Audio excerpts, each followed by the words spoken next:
Conosco hoje alguém que a gente sabe que é médico, mas é mais. É escritor também, é comunicador, é um monte de coisa. É um desbravador de florestas, de conhecimento, de penitenciárias. Aprisionar tira o ladrão da rua, lógico, mas não reduz a violência urbana. Ele é o Dr. Drauzio Varela, 82 anos de idade, 2 filhas e uma curiosidade que vai muito além da medicina. Ele acaba de publicar o seu 20º livro, O Sentido das Águas, sobre as suas mais de 100 viagens de pesquisa pelo Rio Negro, na região amazônica. Um comunicador nato, com mais de 5 milhões de seguidores em redes sociais, tem uma vida dedicada a popularizar o conhecimento médico no Brasil. Drauzio Varela formou-se em medicina pela Universidade de São Paulo, a USP, foi professor de cursinho e dirigiu por mais de 20 anos o serviço de imunologia do Hospital do Câncer. Nos anos 80, foi um dos primeiros médicos a falar abertamente sobre AIDS e atendeu de forma voluntária os presos do Carandiru, aquele terrível presídio de São Paulo, cuja experiência rendeu-lhe um best-seller que acabou virando filme.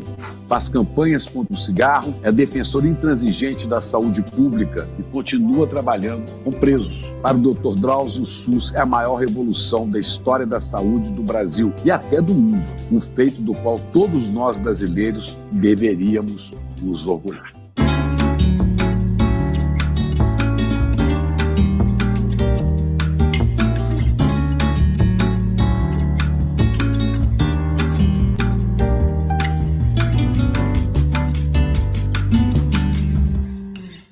É com uma alegria muito grande que a gente recebe aqui no ICL o Dr. Drauzio Varela. Drauzio, meu amigo, meu ex-colega do tempo que trabalhávamos juntos ali na Rede Globo, hoje veio conhecer o ICL. Muito obrigado por ter aceitado esse convite. Eu que agradeço, Chico. Um prazer te rever aqui no ICL. Pois é. Dr. Drauzio, como é que começa essa história de medicina na sua vida? Você tinha parentes médicos? Por que você falou, você é médico? Pois é, o meu pai dizia que a primeira vez que me perguntaram o que eu ia ser quando crescesse, eu disse que ia ser médico. E eu não lembro de ter pensado em outra profissão em nenhum momento da vida. E não tinha nenhum médico para influenciar? Eu tinha um tio, minha família é uma família de imigrantes, né? Meu pai mesmo nasceu na Espanha, minha mãe era filha de portugueses, nós morávamos no Brás, que era o bairro por onde os imigrantes italianos, espanhóis e portugueses chegavam em São Paulo, que estava se industrializando naquela época.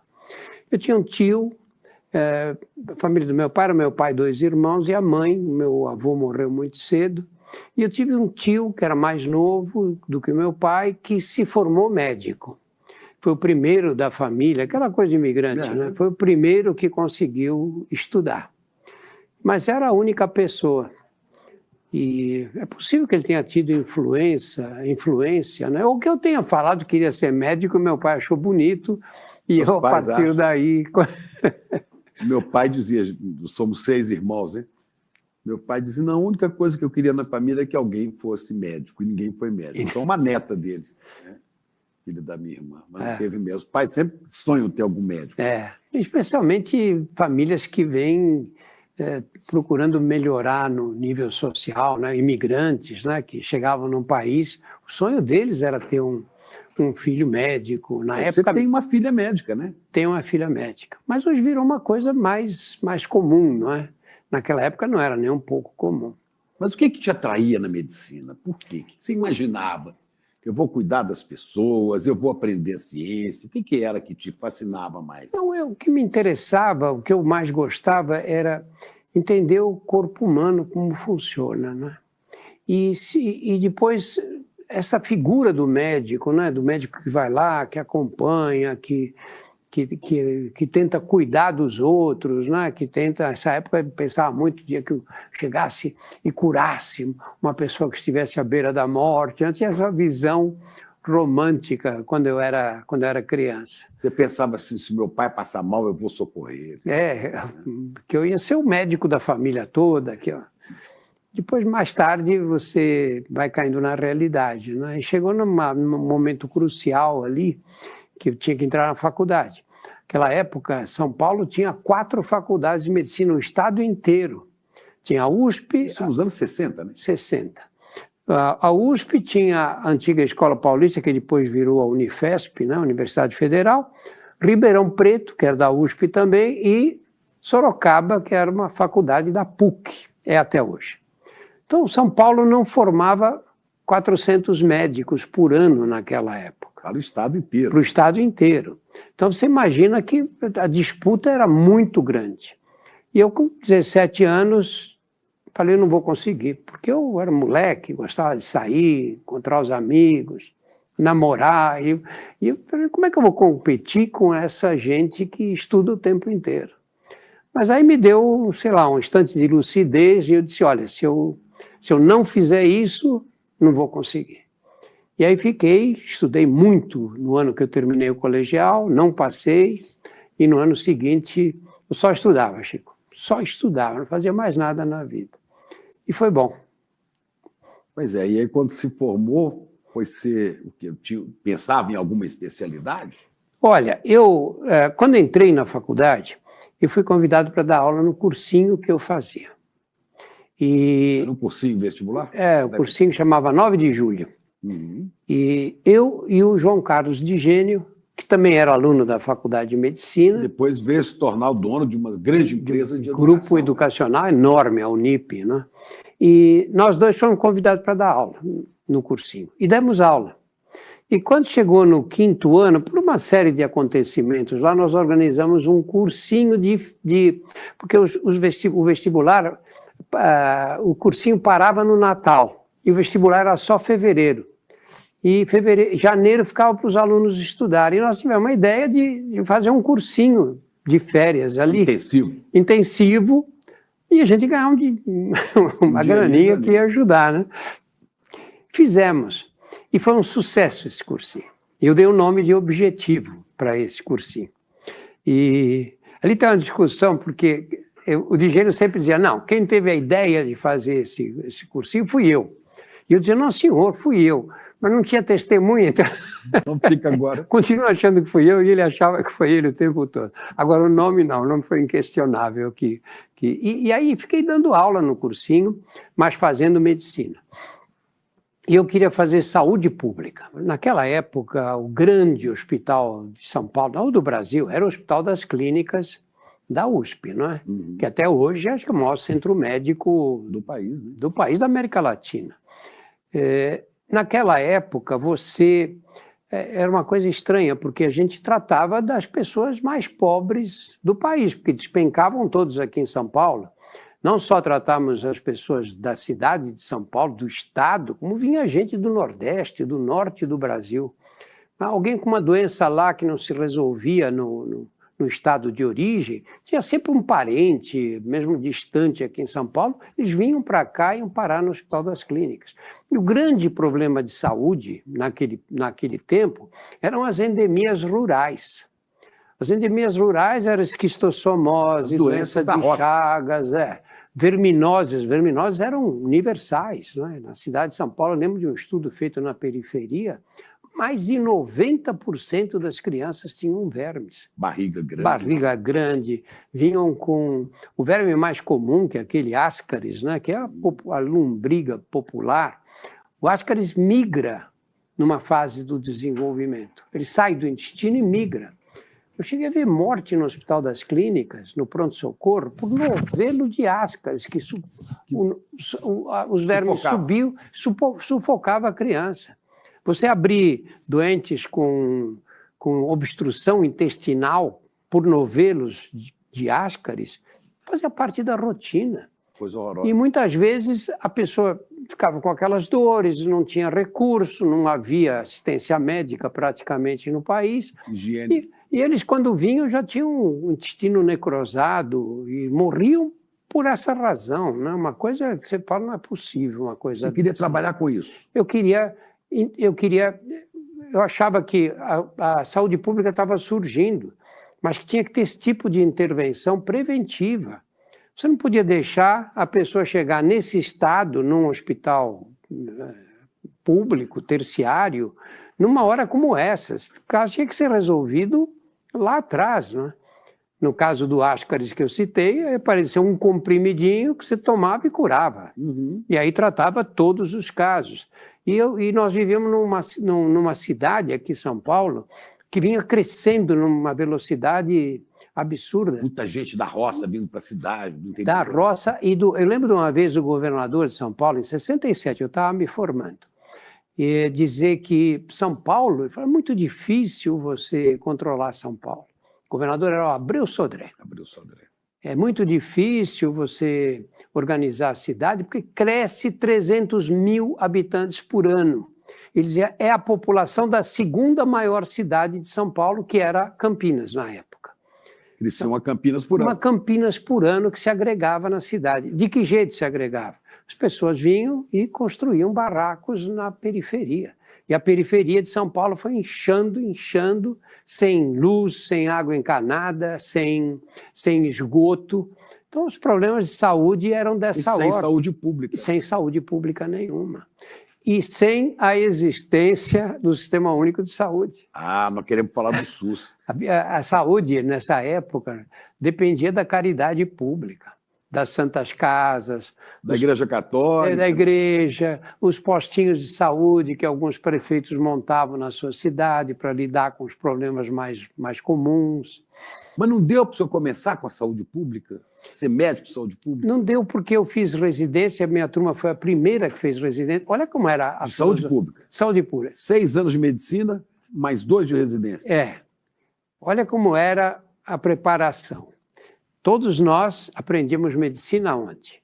Quem estudava na USP aprendia no Hospital das Clínicas, que atendia gente pobre do Brasil inteiro.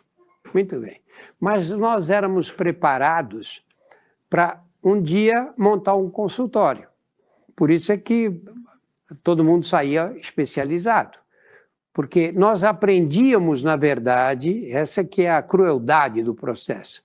Aprendíamos, na verdade, com gente pobre, com gente humilde, mas com o objetivo de atender gente rica para poder ter um bom padrão de vida. Seus pacientes na faculdade, né? Eu não sei se aqui chamava assim, em Belo Horizonte chamavam jacarés, né?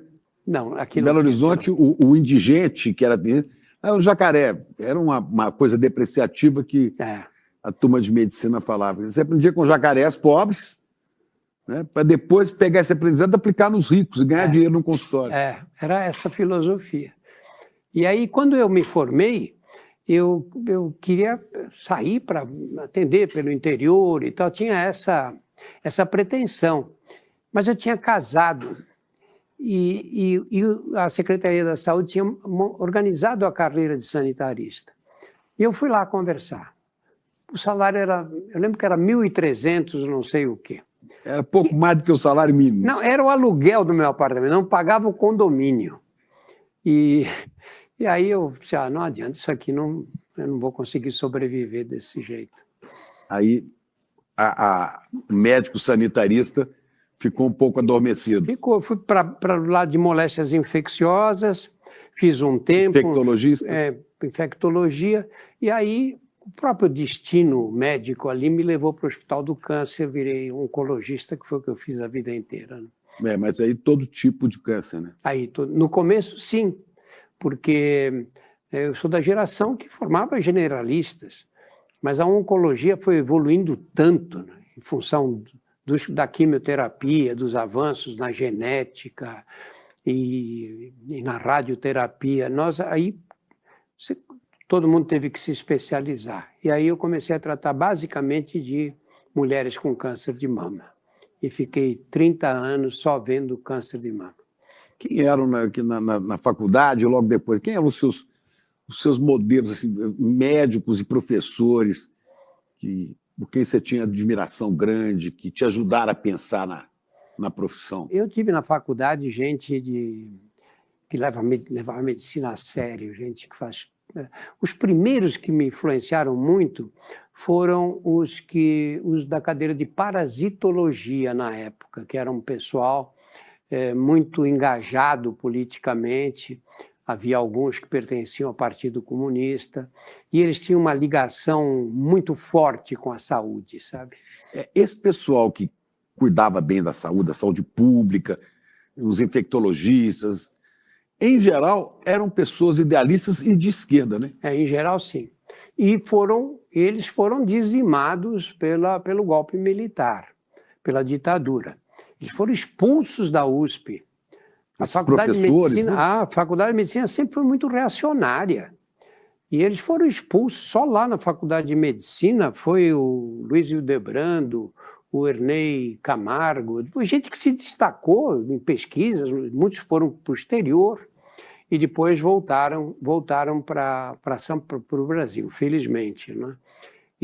Mas a ditadura imediatamente tomou o cuidado de expulsar essas pessoas, porque diziam que eles tinham uma influência negativa sobre os estudantes. E era ao contrário, eram as pessoas que a gente mais admirava, né? Porque levava a questão da saúde para esse lado, comunitário, público. Claro, claro. Chamava a atenção, olha, nós estamos num país em que a imensa maioria da população é muito pobre. O Brasil era muito pobre nesse tempo, Chico.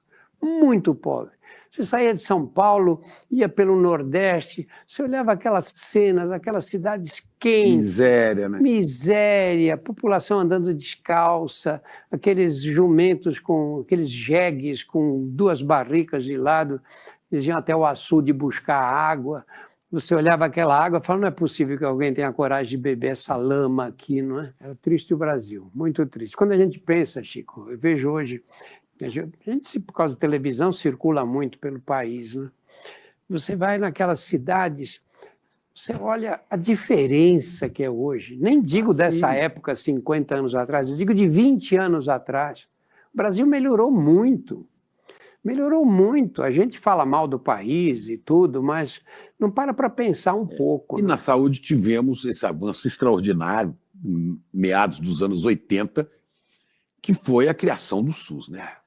Que começou se chamando Ações Integradas de Saúde, né? Começaram organizando as conferências nacionais de saúde. Eu estava lá, porque eu estava na época, trabalhei uma época na Secretaria de Saúde de Minas, quando fizeram a Carta de Montes Claros, no norte de Minas. Lembro.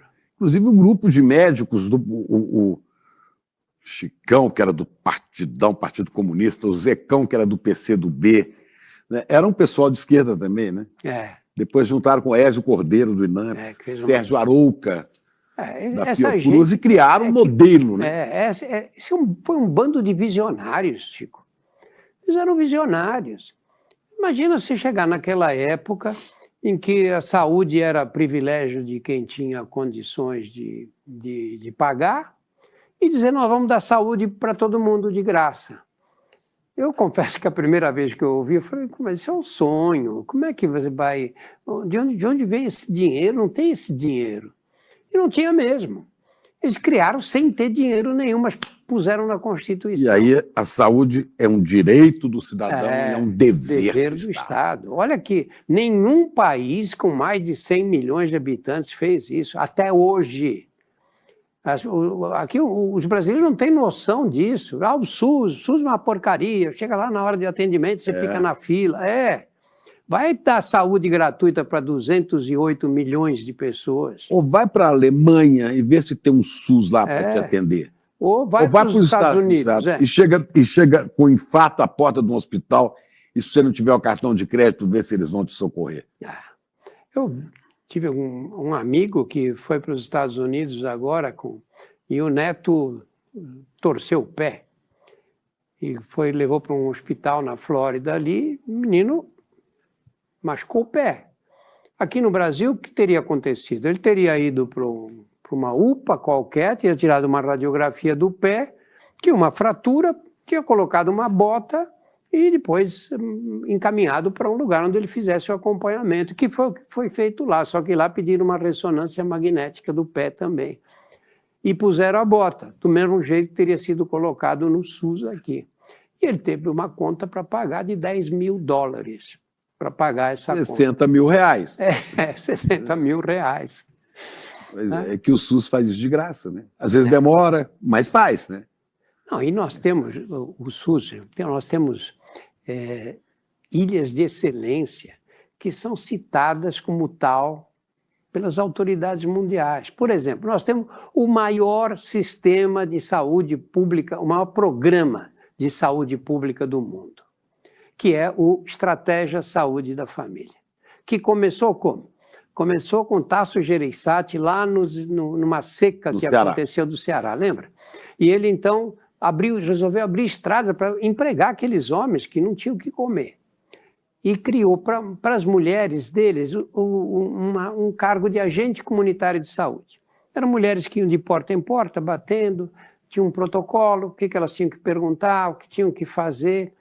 E isso funcionou super bem lá, mudou a saúde pública da região em que eles implantaram, que, se não me engano, foi a região de Sobral ali. E aí nós começamos a criar... Replicar. A criar esse programa em várias partes do país, a replicar. E o José Serra, que foi o maior ministro da Saúde do Brasil, desde que eu conheço, não tem nada a ver com política e com nada, né? Foi o maior ministro da Saúde, não tem ninguém conseguiu fazer tanto quanto ele conseguiu. Ele multiplicou esse programa, encheu de agentes comunitários, e o programa acabou dando origem ao Estratégia Saúde da Família, que é citado pela Organização Mundial como um dos 10 maiores programas de saúde pública do mundo inteiro. Eu me lembro também da participação intensa de setores da Igreja Católica, a doutora Zilda Arnes, né? Médica também, médica. Irmã do Cardeal Arnes, né? Trabalhava nesse programa, Nesse programa, e ela fez o programa para as crianças, né? Da saúde da criança. Esqueci o nome, tinha um nome esse programa, em que eles distribuíam soro caseiro para as crianças todas. Uns 10 anos atrás, mais ou menos, a revista The Lancet fez um cálculo de qual foi o programa, qual foi o avanço na saúde que mais vidas salvou no século XX. No século XX, agora, né? No mundo. Aí você pensa que é o quê? Não, foram os antibióticos, foi a vacinação, foi o soro caseiro. Porque um médico americano foi isso, trabalhando no Paquistão, se não me engano. A gente sabia que você tinha que fazer o soro com água e sal e pôr um pouco de açúcar, mas ninguém acertava a proporção. E ele acertou, que é, para cada litro de água, uma colherinha de chá, de sal, rasa, e uma colher de sopa de açúcar. Qualquer um pode preparar isso, qualquer pessoa tem acesso a sal e açúcar, e foi o programa de maior impacto, o que mais vidas salvou, porque permitiu tratar as crianças que... E pegou no Brasil, né? Pegou, claro, porque nós não tínhamos saneamento básico, como não temos até hoje em grande parte da população, e as crianças tinham diarreia, desidratavam e morriam. Agora, quando a gente fala em saúde pública e em SUS, as pessoas pensam, né, normalmente, porque precisa de mais médicos, os médicos, mas os grandes protagonistas do SUS, da saúde pública, não são exatamente os médicos, são os agentes comunitários. Claro, né? Claro. Eu, em todo lugar que me perguntam, eu digo, olha, a figura mais importante da saúde pública brasileira é o agente comunitário. Nós temos no Brasil, Chico, hoje, 240 mil agentes comunitários de saúde. Se você juntar mais 160 mil de agentes das endemias rurais, são esses que fazem o combate à dengue de casa em casa, e além de outras tarefas, você tem 400 mil. É mais gente do que soldados nas Forças Armadas. E estão espalhados pelo Brasil e eles atingem mais ou menos 2/3 dos lares brasileiros. Não precisa atender todo mundo. Você não precisa do agente comunitário de saúde, você tem outros recursos, eu também não. Agora, eles conseguem, você tem o esquema, está tudo pronto, funcionando. O que dói no SUS é que não precisa inventar nada. Nós construímos o maior programa de saúde pública do mundo, que tem tudo o que é necessário. Imagina o senhor, há poucos anos, corremos o risco de perder o SUS, como recuamos na vacinação no governo do Bolsonaro. Né? Queriam privatizar o SUS. Né? Paulo Guedes queria fazer uma carteira, um plano de saúde para o SUS. Né? Olha, seriam... O problema dessa gente, sabe o que é? Primeiro, são ignorantes. Vocês não entendem nada disso. Tinha um bom ministro da saúde lá. Tinha um ótimo. O general. Ele dizia Pazuello. Como é que ele dizia?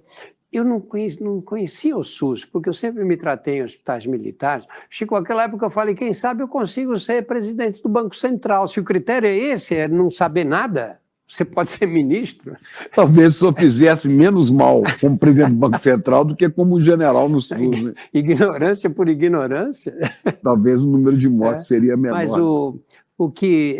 esse é o problema de se lidar com gente ignorante. Você tem dois tipos de ignorante, né? Você tem um ignorante, que é aquele que ignora, aquele que não recebeu a informação, e esse merece o maior respeito. Que não sabe. Não sabe porque não ensinaram e porque ele não teve oportunidade de aprender. Agora, você tem o ignorante que pensa que sabe, porque às vezes até ele conhece outras áreas. E ele pensa que sabe, e esse é o cara que vai fazer besteira e que vai ser muito pernicioso. Naquela época, se você tivesse uma pessoa que dissesse, olha, eu sou ignorante em saúde, eu nunca aprendi, não sou médico, não sou enfermeiro, não sou nada, eu vou chamar alguém que entenda. Perfeito, o presidente da República não precisa entender. Vamos lá, o ministro Zé Serra é economista, ele não era médico. Não. Mas fez um grande trabalho no Ministério, né? Se assessorou bem. Muito bem. Procurou saber, né? Agora, outro era general milico, né? E deu no que deu.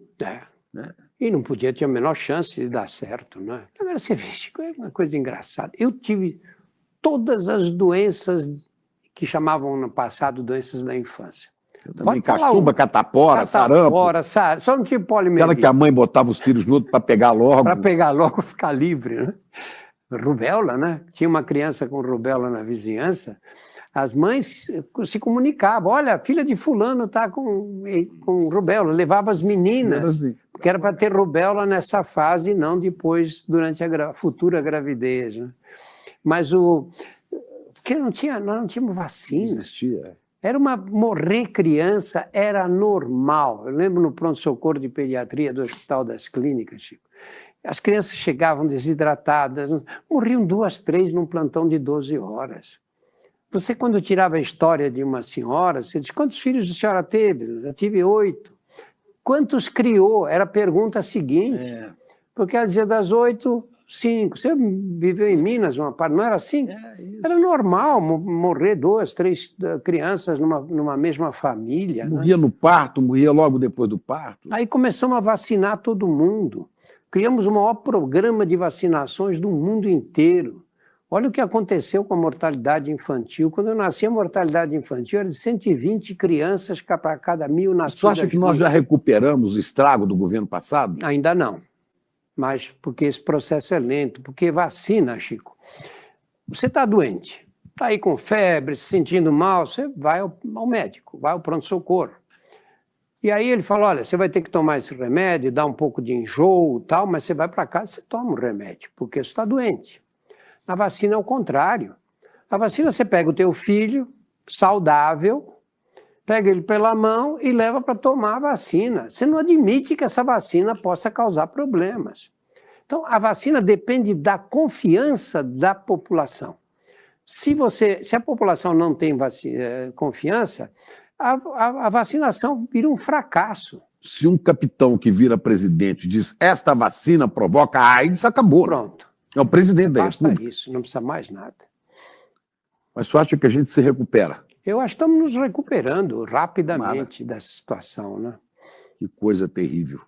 Agora, a gente se conheceu na Globo e como, que é uma coisa impressionante, né? Eu não sei se eu pensava, né? Será que o Drauzio pensava que ele ia ser uma celebridade?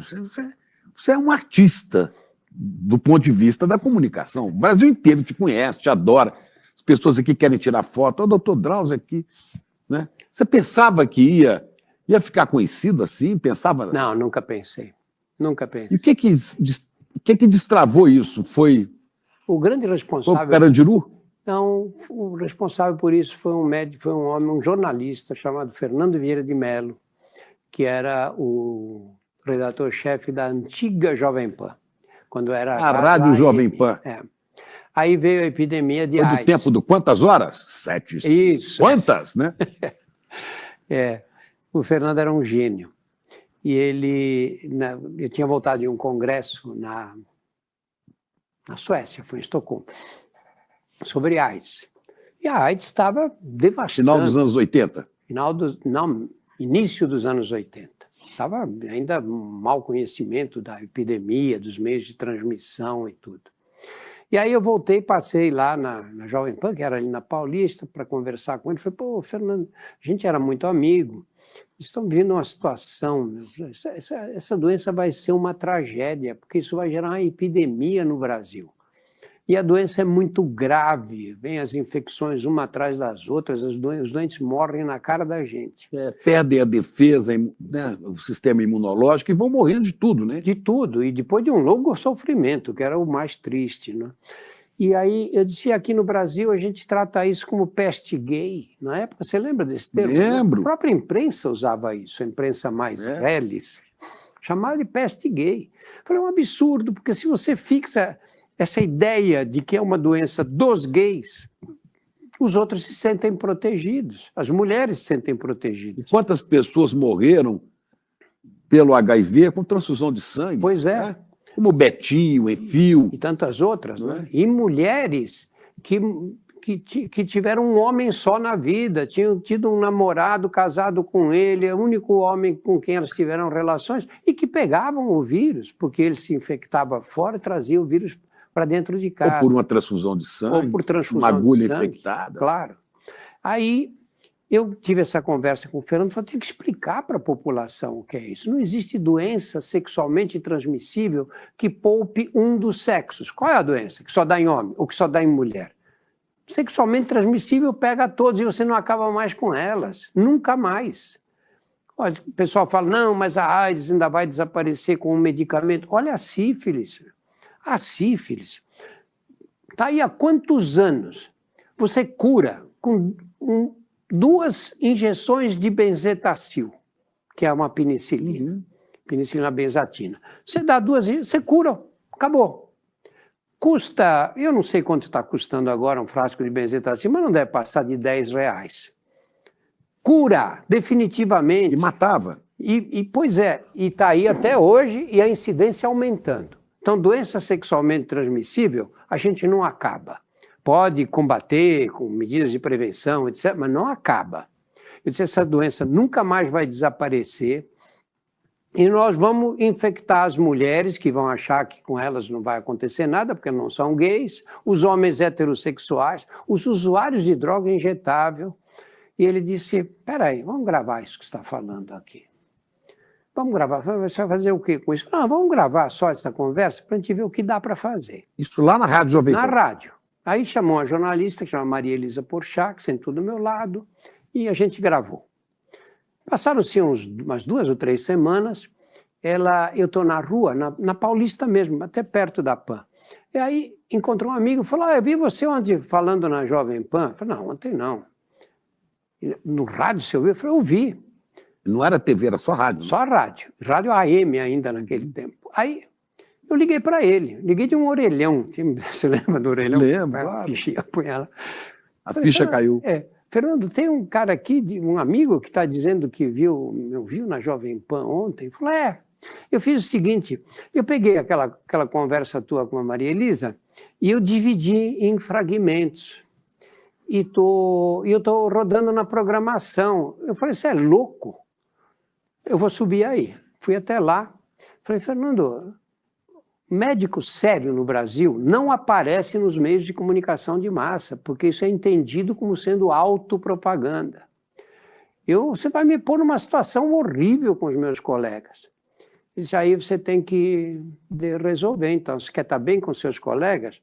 Ou você quer transmitir informações importantes como essas no meio de uma pandemia? E aí ele ganhou a Aí ele me pegou. Me pegou nessa frase dele mesmo. Mas como é que foi sua chegada nos presídios? Não, eu tinha uma fascinação por presídio. Né? Desde criança. Vi um filme? Eu vi um filme que chamava Força Bruta, com o Burt Lancaster. Eu vi o Homem de Alcatraz, que era um negócio que me impressionava muito também. Sensacional. Mas esse Força Bruta, era uma história que se passava num presídio americano em que os presos organizavam uma fuga. Branco e preto o filme. Quando eu publiquei o livro Nas Ruas do Brás, o pessoal da Companhia das Letras me deu esse vídeo com o filme. Eu já tinha mais de 50 anos. E eu assisti ao filme com 7 anos, Chico. 7 anos de idade? É. E aí eu assisti com a minha mulher e fiquei lembrando do filme. Eu lembrava de detalhes, eu lembrava de falas. Olha que deve ter me marcado essa história toda. E você tinha assistido mais de uma vez, não? Não, não, guardou. Só uma vez. E aí, aquele universo da prisão cadeia, era um mundo que você queria conhecer. Me fascinou naquela época, né? E aí eu fui fazer um vídeo na detenção, porque... Bom, a detenção era ali do lado, já era o Carandiru. Era o Carandiru. Porque ali tem o presídio do Estado também. Tem a penitenciária do Estado, que está lá até hoje, tombada pelo patrimônio. E a detenção eu fui lá para fazer um vídeo sobre AIDS.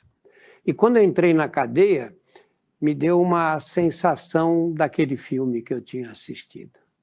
Quantos presos existiam? Na época lá eram entre 7 mil e 8 mil. Era uma cidade. Todos homens? Todos homens. Era uma cidade, com leis próprias, com isso organização. Isso no ano 89? 89. E eu acabei me envolvendo lá, porque fiquei com essa coisa na cabeça, falei, olha, tem que fazer um trabalho preventivo. Passou a frequentar semanalmente?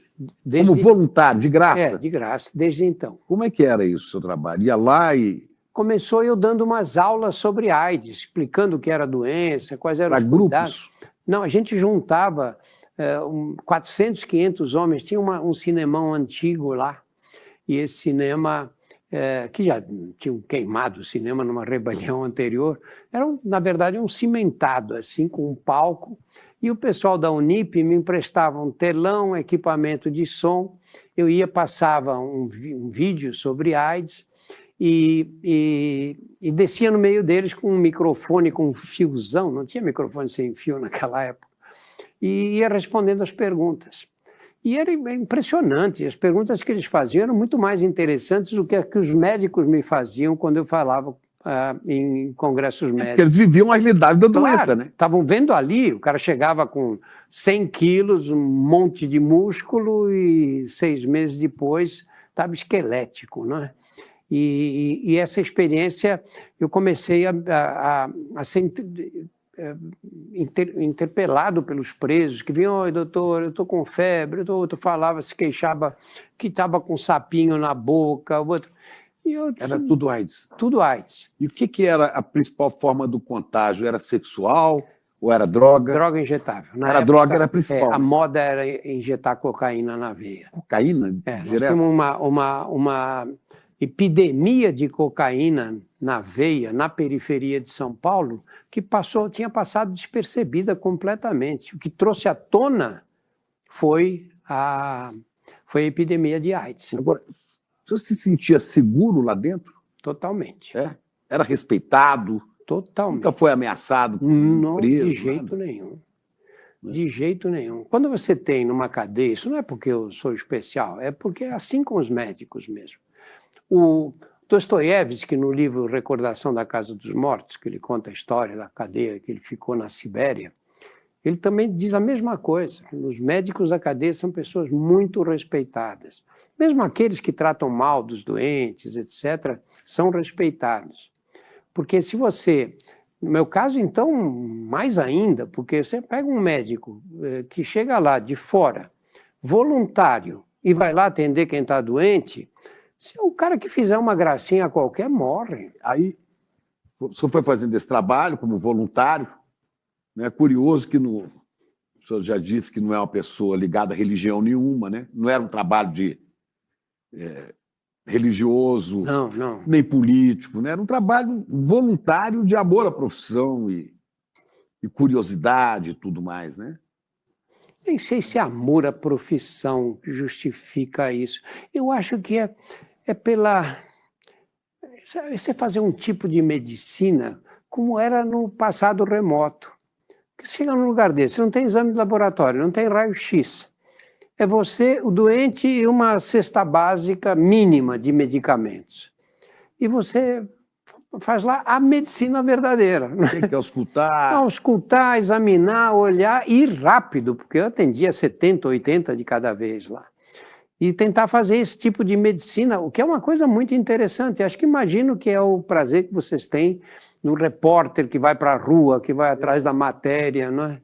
Como era o repórter de antigamente, né? E eu fiquei apaixonado por esse tipo de trabalho, sou até hoje. E por mergulhar no meio desse universo tão afastado das pessoas, da classe média brasileira, né? O que são esses homens e essas mulheres presidiários no Brasil? O que é esse Brasil, não é? Porque esse é o Brasil que vai parar naquele lugar, né? Uma vez, numa discussão aí na época da pandemia, numa live, o Ataíde, aquele líder comunitário no Rio de Janeiro, disse para mim: o senhor, doutor Drauzio, que está aí há mais de 20 anos atendendo em favelas. Falei: não é favela, desculpa, eu atendo na cadeia. Falei: e a cadeia o que é, se não é uma extensão da favela? É a mesma coisa, né? Bom, mas aí, para ir não perdendo muito tempo, o timing disso, você vem trabalhando no meio dessas pessoas, convivendo com elas. Quantas histórias, né?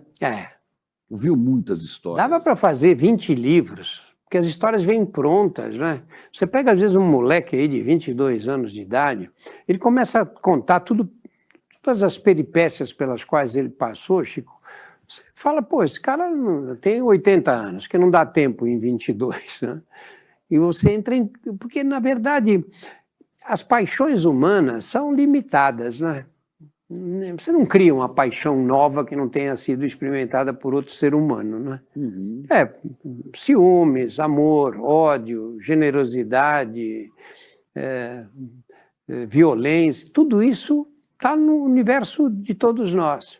Só que ali você tem isso em estado bruto, né? Portanto, muito mais claro aos seus olhos, né? Agora, vamos falar do massacre do Carandiru. Eu me lembro bem do dia, véspera de eleição, começou a pipocar nas redações. Chico, aquele massacre foi a coisa mais estúpida que o Estado podia ter feito. O que aconteceu ali? Ali houve uma briga. Quantas vezes eu mesmo vi isso na cadeia? Foi uma sexta-feira, não foi? Uma sexta-feira. Sábado ia ter eleição. O senhor tinha estado, antes de sair, o senhor esteve no presídio? Eu estava nessa sexta-feira lá. E esteve com o diretor do presídio? E quando saí, é um dia que eu dei aula para as travestis, que eu fiz um programa especial de prevenção para elas. E aí o diretor passou, naquela época o diretor andava no meio da cadeia sem problema nenhum.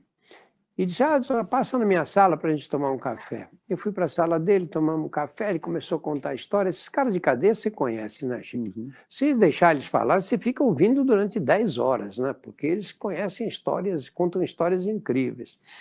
E aí, quando deu 1h da tarde, eu falei para ele: doutor Pedrosa, eu vou embora, eu tenho que ir para o hospital, e além do que, eu estou atrapalhando o senhor aqui, né? Ele falou: não, hoje é sexta-feira, dia que eles ficam arrumando as celas para receber as visitas, é o dia mais tranquilo da sábado, né? Era um sábado.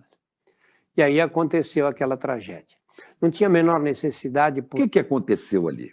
Foi uma briga entre dois grupos, o grupo da Zona Leste com o grupo da Zona Norte. Da cidade de São Paulo. Da cidade de São Paulo. Eles saíram brigando e se esfaqueando. Morreram alguns ali, ninguém sabe quantos foram, mas não foi mais do que uma meia dúzia. E eles, como eram moleques, o pavilhão 9 era o pavilhão para uns novatos na cadeia. De gente de 20 anos? 19, 18, 21, 22, essa é a população. Primeira coisa que eles fizeram foi pôr os funcionários para fora. Coisa que os mais velhos não fariam de jeito nenhum. Começa uma rebelião. Qual é a única segurança? É manter os funcionários como reféns. Não fizeram isso. Aí o guarda da muralha avisou o quartel da PM. O guarda da muralha era PM? Era um PM. Naquela época era PM que fazia a guarda da muralha. Avisou o quartel da PM, que ficava ali do lado do Carandiru. E aí eles entraram em contato com o governo. Governador. Quase certo que tenha sido o governador. De Segurança, se não me engano, era Pedro Franco. Pedro Franco. O governador era o Luiz Fleury. Exatamente. Luiz Antônio Fleury. E aí a PM entrou no presídio. Entrou no presídio, o diretor da cadeia falou, deixa que eu resolvo isso. Eles resolviam, esses casos já tinham ocorrido lá várias vezes. E como é que eles resolviam? Não tem funcionário preso, não tem refém? Tranca, corta a água, corta a luz e corta a comida. Não distribui comida, ficam no escuro e acabou. Em 24 horas eles param, porque no dia seguinte aparece alguém para negociar. Mas a estupidez qual foi? A estupidez foi de mandar invadir. E aí invadiram. Agora você pega, dá para cada homem uma metralhadora e um cachorro e manda ele invadir um lugar que ele não conhece e já estava escurecendo naquele horário. E onde ele se sentia ameaçado, porque o policial era o alvo também dele. Claro, e as coisas pegando fogo. E eles entraram daquele jeito, bastou um primeiro dar um tiro, saíram atirando a esmo quase, em todo mundo. E aí também aflora a bestialidade humana num momento desses, né? Abriu o guichê das celas e disparavam. Isso a perícia demonstrou. Nenhum policial saiu ferido. Nenhum, imagina. Agora mataram 111 a sangue frio. E você viu para onde foram os feridos? Não houve feridos.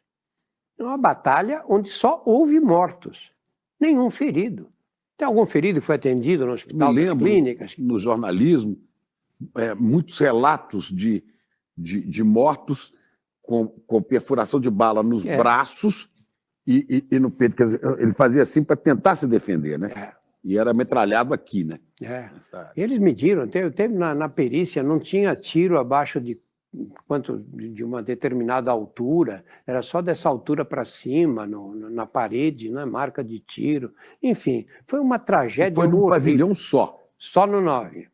Que é onde recebiam os presos mais jovens. Mais jovens. E o 9 fazia era vizinho de parede com o 8. E o 8 era o pavilhão que mandava na cadeia, porque eram os reincidentes. Aí era o contrário. Eram os experientes, os que tinham experiência e que eram respeitados pela massa carcerária. E esses homens do pavilhão 8 foram salvos por 5 ou 6 carcereiros que estavam ali, que convenceram todos eles a ficar trancados nas celas. Você imagina convenceram todos eles? Eu coloco isso no livro Carcereiros, acho que é o primeiro capítulo. Olha, é mais um dos livros dele, né? Tem o Carandiru e tem os Carcereiros, né? E as Prisioneiras. É uma Prisioneiras. Né? E tem o filme. O filme. Do Babenco, né? Do Babenco e a série da Globo Carcereiros, né? Que é baseada no livro. E aí... O pavilhão 8 e o 9. Eles conseguiram convencer os presos do 9 que não queriam entrar, estavam todos armados com facas. E esses homens conseguiram falar, olha, é melhor vocês ficarem lá, todo mundo quieto, porque a gente segura o portão. E diz, olha, aqui não precisa entrar, está tudo calmo. A polícia não vai entrar aqui. Não vai entrar. E diz, mas quem garante que vocês vão ficar lá e não vão embora e largar a gente sozinho aqui, nós vamos... E aquilo, que eles ficavam ouvindo aqueles tiros todos, né? no pavilhão ao lado ali, né? Uma grande tragédia. Dessa grande tragédia... Aí a polícia não entrou no 8? Não entrou. Foi só no 9? Só no 9. Dessa grande tragédia, emergiu o PCC. Nos dias que seguiram para o massacre, foi um problema terrível, porque os presos tomaram conta da cadeia. Eles sabiam que não ia acontecer de novo. Não iam mandar a PM invadir outra vez. Então, eles que passaram a administrar... Os próprios prisioneiros. Os próprios presos começaram a administrar a cadeia. Eu vi funcionários saindo escoltados por presos. Isso é o contrário, né? Sair escoltados por presos. Quer dizer, a partir daquele evento, do massacre... A hierarquia acabou. Quem passou a botar ordem dentro do presídio foi o próprio preso, claro. Os próprios presos. E aí o que aconteceu? Eles criaram uma instituição. O que acontece? Não, começaram as disputas entre eles, para ver quem vai assumir o comando. E um grupo de presos mais violentos, na época muito violentos até, eu peguei vários presos que eles mataram, que criou esse primeiro comando da capital. PCC. O PCC. E esses dominaram a cadeia.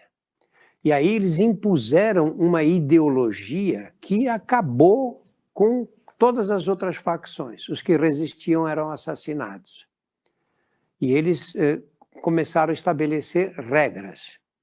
E isso evoluiu com o passar dos anos. Esses mais violentos foram substituídos por outros mais negociadores, entre eles o Marcola e esse grupo que até hoje se mantém, e que foram tomando conta dos presídios. Você olha o estatuto do PCC... Existe o estatuto? Tem um estatuto com 2 itens só. Sim. O primeiro deles, viemos para nos defender da violência do Estado. Segundo, e para vingar o massacre do Carandiru. Olha quanto conhecimento por um trabalho voluntário. E agora tem outro, que vai ficando difícil com o tempo aqui, ó. Né? Vou ficando preocupado com o seu tempo. Que agora tem esse livro novo, O Sentido das Águas, Histórias do Rio Negro. São 30 anos fazendo mais de 150 viagens pela Amazônia. Mais de 100 viagens. Mais de 100 viagens. 100 viagens. Pela Amazônia, mas só o Rio Negro. Só no Rio Negro. De Manaus a São Gabriel da Cachoeira, São Gabriel da Cachoeira e até a fronteira da Venezuela e Colômbia. Né?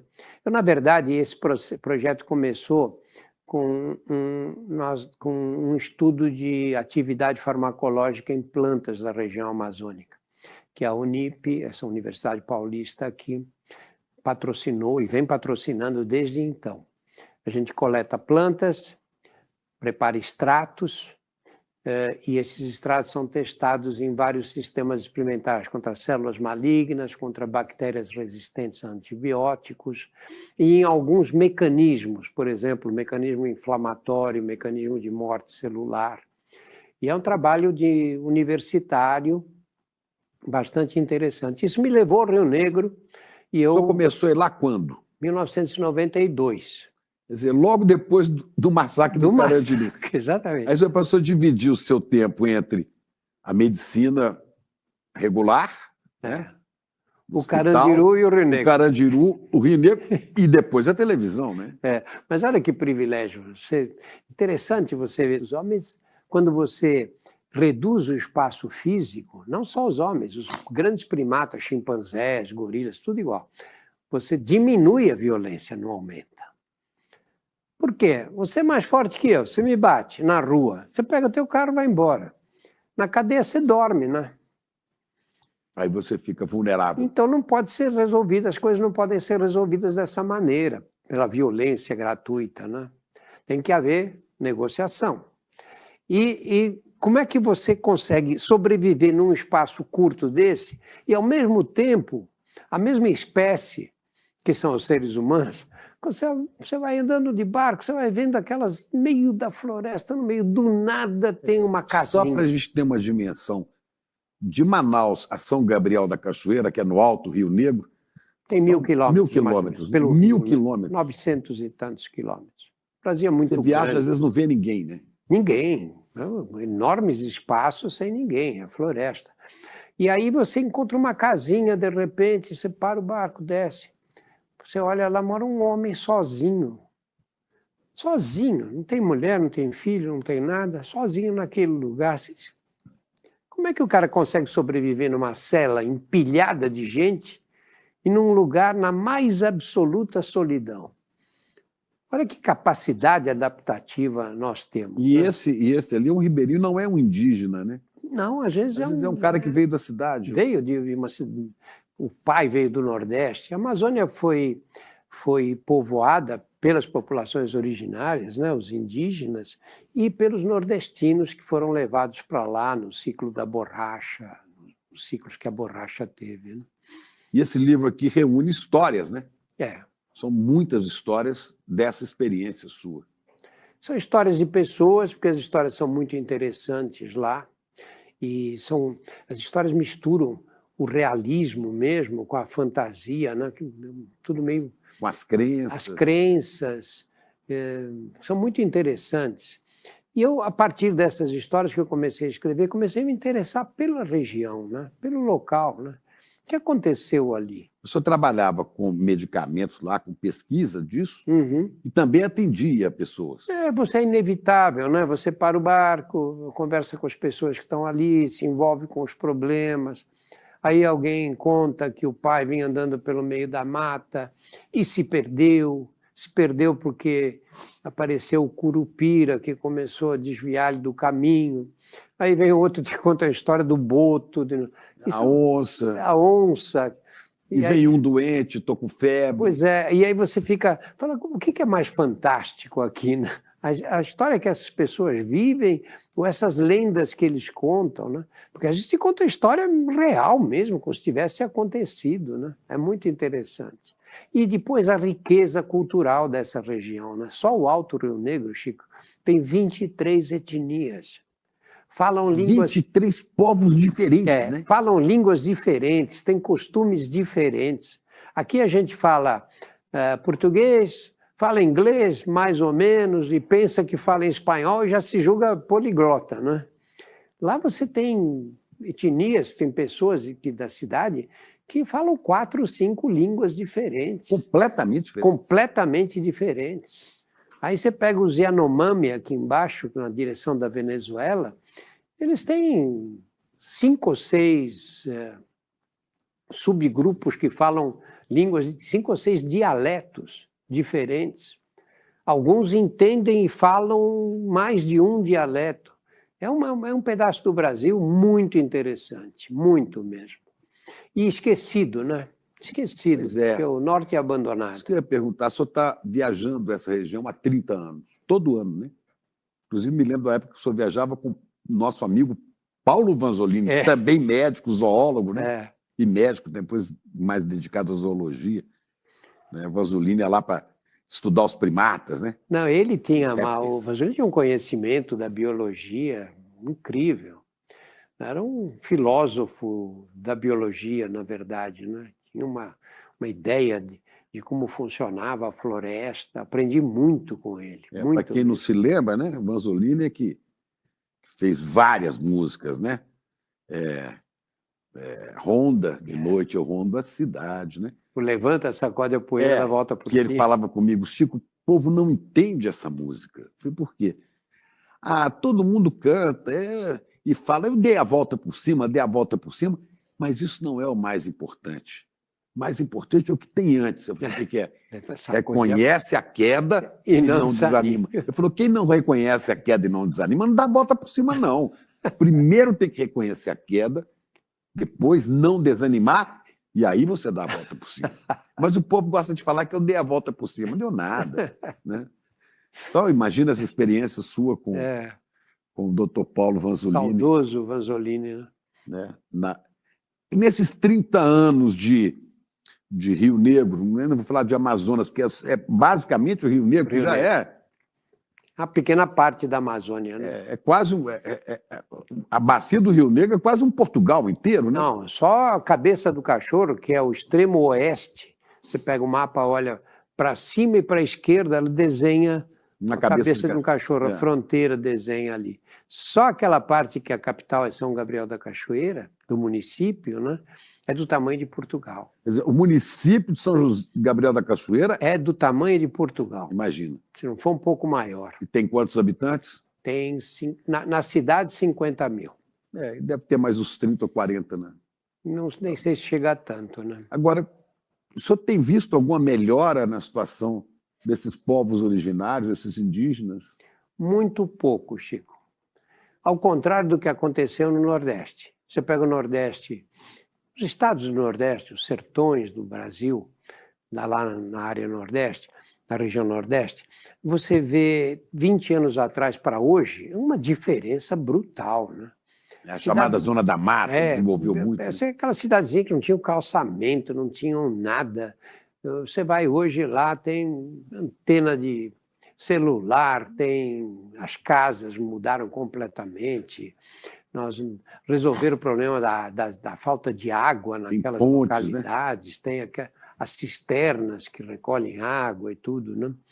E mudou muito o Nordeste. O Norte é tudo muito devagar. É uma região do Brasil bem abandonada até hoje. Mas as populações indígenas, os povos originários, tiveram também um mergulho de decadência recente, também, não é fazer uma campanha contra, mas durante o período Bolsonaro, com incentivo a garimpeiros, a desmatamento, né? Foi uma coisa muito ruim. Madeireiros, né? Mas independente do que aconteceu aí, que foi trágico, mudou aquela região é muito esquecida. As pessoas têm uma ideia aqui que a floresta amazônica é um tapete verde, né? Desabitado. Não é verdade. Primeiro que não é tapete nenhum, a floresta tem uma diversidade absurda. Você vem passando de helicóptero por cima da cidade, eu fiz isso com o Exército, de repente acaba a floresta, você olha, parece uma caatinga. Plantas, as árvores pequenas, arbustos, natural na floresta. Não é área que foi desmatada. Não. Depois tem outra área que você chega, é só pasto. E outra área que não, pasto não, ali não. Não ali... estou falando na Amazônia, não. Estou falando em outras áreas. Norte de Mato Grosso, isso, Rondônia, claro, né? Claro. Aí você tem lugares com árvores muito altas, é muito diversificada, mas ela é habitada. Tem gente que mora lá, que vive lá. A floresta inteira é muito habitada. E as florestas do Rio Negro são as mais preservadas do Brasil, porque a terra é muito ruim, é muito pobre. Então, ali, para você ter agricultura naquele lugar, mesmo pecuária, não vale a pena. E as distâncias são enormes, né? Enormes. A gente esquece que a floresta amazônica é a maior parte do Brasil, dos 8 milhões de quilômetros quadrados. É mais da metade do país. Mais da metade, né? Mais da metade. Que riqueza é isso, Chico? Nossos bisnetos, se a gente souber preservar a floresta, vão ser ricos. Que país vai ter isso daqui a 100 anos, 200 anos?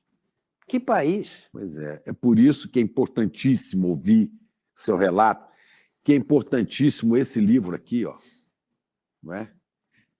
O Sentido das Águas, Histórias do Rio Negro. É o 20º livro. 20º? Né? Já nem... 20º livro. Eu fico imaginando, através dos seus livros, quanta experiência humana vivida, né? E valeu a pena, né? Para mim, valeu. Vale, né? Para mim, tem valido a pena, Chico. O senhor acredita no futuro do Brasil? Acredito. Acredito porque eu tenho um jeito otimista de encarar a vida, Chico. Você também tem. Ama com fé e orgulho a terra em que nasceste. Criança, não verás nenhum país como este. Só acredita nisso? Eu acredito, claro. Olha, o Brasil é um país rico. Todo mundo reconhece que é rico. Tem de tudo aqui, né? Tem água. A água é uma coisa importante. Isso significa que nós temos energia. A energia brasileira é, a maior parte, energia limpa, não é a queima de petróleo que produz energia aqui. Produz também, claro, mas não. Nós temos uma quantidade de energia limpa que é rara nos países do mundo. E tem um reator nuclear, né? Maior parte do ano, né? Maior parte do ano, o sol, né? Que é um reator sim, claro. nuclear te dando energia o ano inteiro, né? O ano inteiro. Nós somos muito ensolarados. Luz, não é? Um país cheio de luz. E a energia vai ser fundamental. Olha a Europa, o que aconteceu agora durante a guerra, cortaram o suprimento de gás da Rússia para a Alemanha. Olha o que aconteceu, a crise econômica na Alemanha. Esses países dependem dos outros para ter acesso ao processo energético, né? O Brasil não, tem essa possibilidade, que é grande. Tem uma diversidade cultural enorme no país, né? Tem gente de todos os lados aqui no Brasil.